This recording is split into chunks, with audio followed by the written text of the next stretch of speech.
રાજ્ય સરકારના વન અને પર્યાવરણ વિભાગ દ્વારા આયોજિત 75મા વન મહોત્સવ તથા હરિસિદ્ધ વનના લોકાર્પણ પ્રસંગે આપણી સૌની સાથે મંચ ઉપર ઉપસ્થિત મારા સાથી મંત્રી શ્રી મુળુભાઈ બેરા, શ્રી કુંવરજીભાઈ બાવળિયા, મારા સાથી ધારાસભ્ય શ્રી અર્જુનભાઈ મોઢવાડિયાજી, જિલ્લા પંચાયતના પ્રમુખ શ્રીમતી રિદ્ધિબા જાડેજા, જામનગર જિલ્લા પંચાયતના પ્રમુખ શ્રીમતી મહીબેન ગલચર, દ્વારકા જિલ્લાના પ્રમુખ શ્રી મયુરભાઈ ગઢવી, પોરબંદર જિલ્લાના પ્રમુખ શ્રી રમેશભાઈ આડેદરા, અગ્ર સચિવ શ્રી સંજીવકુમાર, અગ્ર મુખ્ય વન સંરક્ષક શ્રી યુડી સિંહ, ઉપસ્થિત સૌ અધિકારીગણ, ચૂંટાયેલા જનપ્રતિનિધિ, સંગઠનના પદાધિકારી, સૌ નાગરિક ભાઈઓ બહેનો, પ્રેસ મીડિયાના મિત્રો, સૌને મારા નમસ્કાર. જય દ્વારકાધીશ. ક્યાંનો ક્યાં ડેવલપમેન્ટ આવ્યું છે.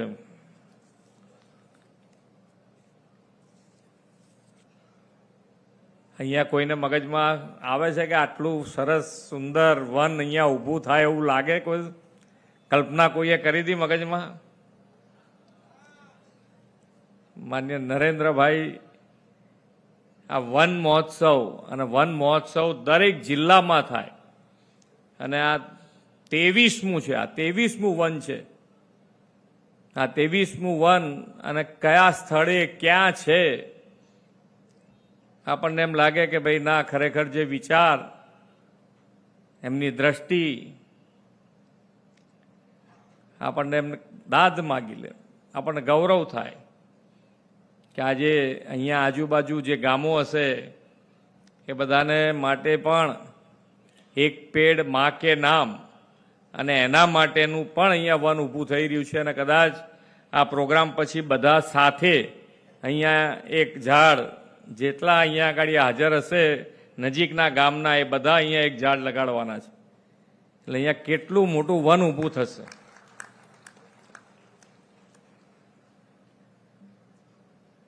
અને હંમેશા માન્ય નરેન્દ્રભાઈએ પર્યાવરણને સાથે રાખીને વિકાસ એ એમના મૂળ પાયામાં રહ્યો છે. અને વિકાસ પર્યાવરણના ભોગે નહીં, પણ પર્યાવરણનું જતન સંવર્ધન સાથેનું સસ્ટેનેબલ હોય એવી હંમેશા એમણે નેમ રાખી છે. આજે આખું વિશ્વ ગ્લોબલ વોર્મિંગનો પડકાર, ક્યાંક અતિશય તો ક્યાંક ખૂબ ઓછો વરસાદ, પાણીનું સંકટ, ભૂગર્ભ જળ નીચા જવા જેવી અનેક સમસ્યાઓ સામે આપણે ઝઝૂમી રહ્યા છે.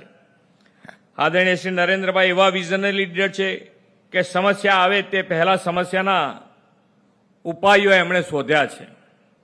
તેમણે ધરતી માતાનું ગ્રીન કવર વધારવાના હેતુ સાથે આજે વિશ્વ પર્યાવરણ દિવસે એમણે એક પેડ માં કે નામ અભિયાન શરૂ કરાવ્યો અને આખા ભારતની અંદર 140 કરોડ ઝાડ વાવવાના છે. 140 કરોડ એટલે દરેક જણ એક ઝાડ, દરેકના ભાગે એક ઝાડ આવે અને એ ઝાડ દરેક જણ ઉગાડે એવી નેમ સાથે આ અભિયાનનું એમણે શરૂ કરાયું છે.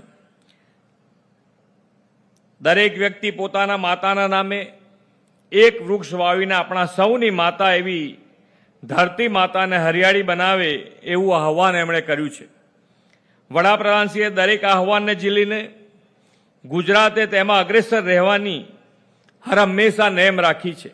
આ વર્ષે 75મા વન મહોત્સવ અન્વયે સમગ્ર ગુજરાતમાં એક પેડ માં કે નામ અભિયાનને આપણે વેગવાન બનાવ્યું છે. અહીં હરિસિદ્ધ વનમાં 41,000થી વધુ રોપાઓ વાવવામાં આવ્યા છે. ગાંધીવી અને આસપાસના લોકો પણ અહીં વૃક્ષ વાવવાના છે.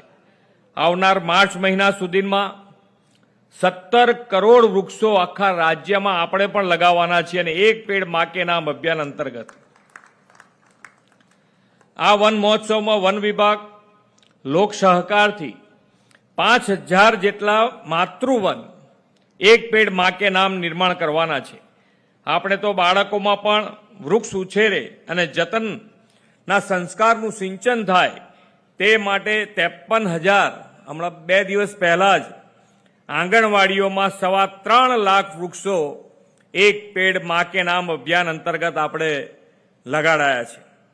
એક પેડ માં કે નામ અભિયાન અન્વયે 7.25 કરોડથી વધુ વૃક્ષોનું આજે આપણે વાવેતર કરીને ગુજરાત રાજ્ય આખા દેશમાં બીજા ક્રમે છે. આવનારા દિવસોમાં જનજનના સહયોગથી આ અભિયાનને જન આંદોલન બનાવવાનું છે.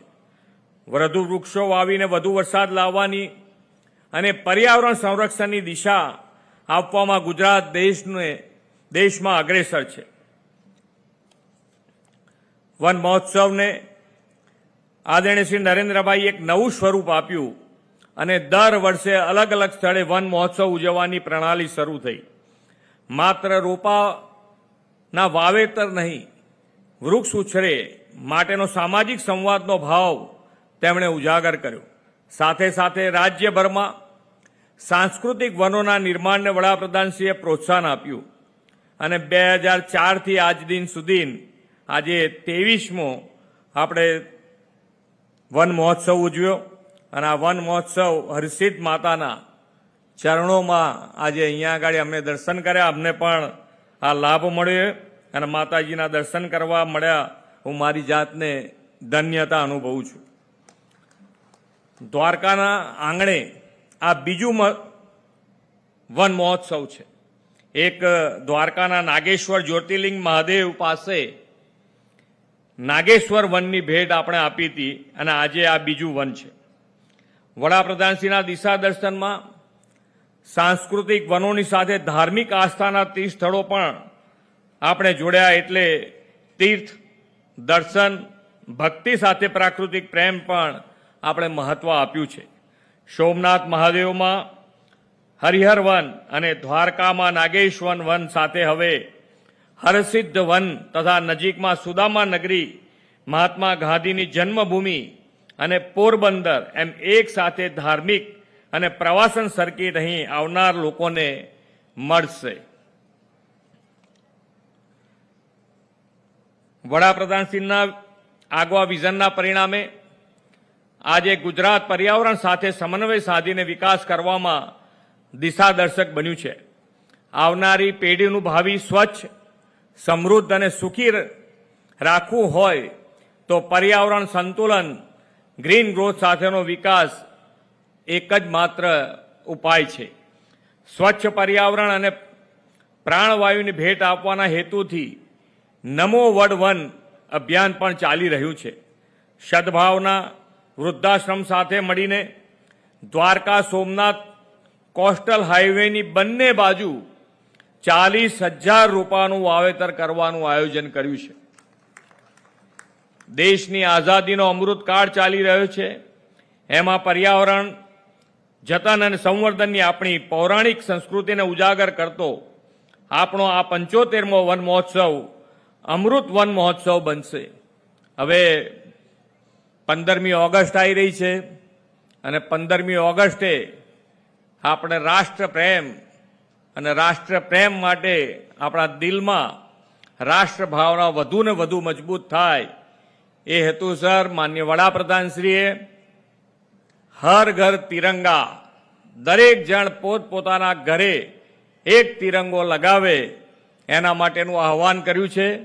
આપણે બધા પણ આ આહવાનમાં જોડાઈ અને આપણા પોતાના ઘરે એક તિરંગો લગાડીએ અને આ હર ઘર તિરંગા અભિયાન આપણું મજબૂત રીતે જન જન સુધી પહોંચાડવા માટે આપણે સૌ સાથે મળીને પ્રયત્ન કરીએ અને 2047માં જે માનનીય નરેન્દ્રભાઈનો સંકલ્પ છે કે આપણો દેશ એ વિકસિત ભારત બને અને વિકસિત ભારત માટે એમાં સૌથી વધારે યોગદાન ગુજરાત આપીને સૌથી મોખરે રહે, આપણે સૌ સાથે મળીને આગળ વધીએ એ જ અભ્યર્થના સાથે વિરમું છું.